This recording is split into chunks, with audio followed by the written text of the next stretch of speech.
bwana, mnyama hana jambo dogo. Hapa ni Mbozi, stendi ya Mbozi. Unapoangalia hili ndio jiwe la msingi la mnyama Simba Sports Club, na hii ndio ofisi yao. Ukishaingia kwenye stendi ya Mbozi, unapofika hapa, unapotoka tu mkono wa kulia unaona nembo ya mnyama, jiwe kushoto kwako, hapa tayari ndipo ofisi yao. Na wakati huu ninakwenda ofisini kuongea na viongozi wa jimbo la Mbozi au kanda ya Mbozi pamoja na mkoa wa Songwe. Hapa ni Mbozi mjini. Makao mwenyekiti wa Kimondo. Mwenyekiti, hapa naona mmejenga ofisi nzuri, yani ofisi ya kisasa. Hii imeanza ina muda gani toka ianze? Ofisi hii imetangia mwaka jana mwezi wa 7 tarehe 30. Kwa maana hiyo mpaka sasa hivi na almost wa 7 wa 9 kwa miezi 6. Miezi 7 hivi. Kama miezi 7 hivi. Miezi 7 au 8.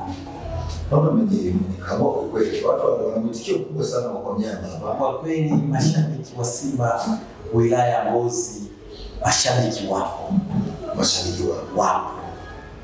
Na nini matumaini yenu kwa mnyama kwa awamu hii? Kwa awamu hii sisi mategemeo yetu ni kuchukua kombe. Sio kujenga timu. Sio kujenga timu. Mwenyekiti bwana hana baba kujenga timu, nataka kuchukua kombe. Mheshimiwa Katibu, wewe nataka kujua hapa mna wanachama ngapi? Wanachama hai. Wanachama hai hapa tunao zaidi ya 250. Okay. Na ukichanganya na Tunduma mnafika ngapi? Ukichanganya na Tunduma mpaka sasa tuna wanachama zaidi ya 5000. Zaidi ya 8.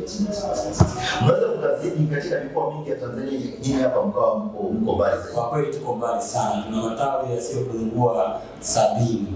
Matawi 70. Yasiyopungua 70.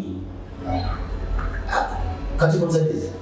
Na kwa takwimu hizi bila shaka mnyama anaweza kuwa ndio timu nao yenye washabiki wengi zaidi huku kanda ya Nyanda za Kusini. So kanda tu ya Nyanda za Kusini ni kwamba Tanzania nzima wekundu wa Msimbazi ndio wenye mashabiki wengi kuliko timu zingine zozote. Hivi itabidi niwatafuta kwa Yanga waweze kutueleza na wenyewe wanachama ngapi. Kama hapa tu tunakadiria kuwa na wanachama zaidi ya 5000 kwa mkoa huu mmoja. Na kwa kifupi tu ndugu mtangazaji, ni kwamba kwa upande wa huko kusini ndio ukijumuisha Songwe na Mbeya, ndio kwa mkoa wetu wa Songwe, ndio sisi ndio waga tunatoa wanachama. Mheshimiwa Mwenyekiti, tathmini yako leo mnyama na kichapa na kosto pale Arusha.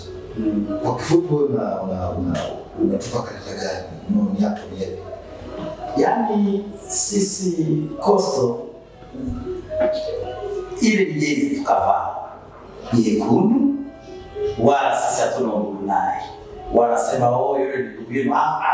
Sisi yule kavaa jezi nyekundu, sisi kichapa kiko pale pale. Maana karibia wembe. Mwaka jana ile mlitoa sare pale Dar, na mwaka huu pia vile kwa timu sabini kutoa sare tena. Ile ni mwaka jana, tunazungumzia leo. Na sisi leo tumejipanga. Ni mechi mbili mtawalia sasa, mnazidi kutoa sare. Tuna kikosi kizuri sasa hivi. Kikosi kimesha badala mnafanya makubwa. Yaani leo ni kichapo. Na yule bwana tutaweza kumwacha bila kupiga 5. Tutamng'ang'ania tumpige 5. Nakumbuka rekodi ya miaka 3-4 alikuwa 8. Yaani sana pale. Uwanja ule. Kwa imani kwamba anaweza kwenda kumpiga huyo. Kiboko ni kile kile. Katibu mkuu alipa kikosi cha leo. Kama kawaida kikosi cha leo mlangoni pale pana Pilipili Kamara. Pilipili Kamara leo atasafiri yeye na Majeruhi, umetajwa hivyo. Bila shaka atakuwa ni madami wengine kama Salim. Mara nyingi mbinu za michezo huwa zinasema hivyo kwamba mchezaji hajasafiri, lakini utakapoingia uwanjani utaona kinachotokea. Kwa hiyo kaa kwa kutulia.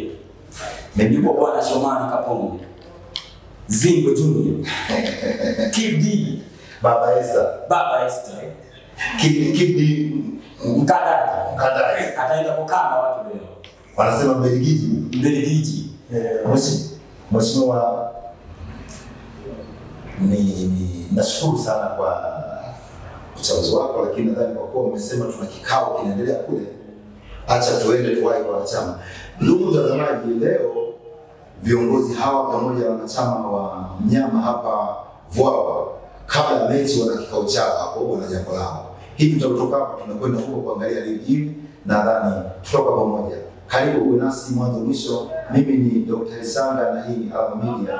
Karibu sana. Asante sana. Sasa.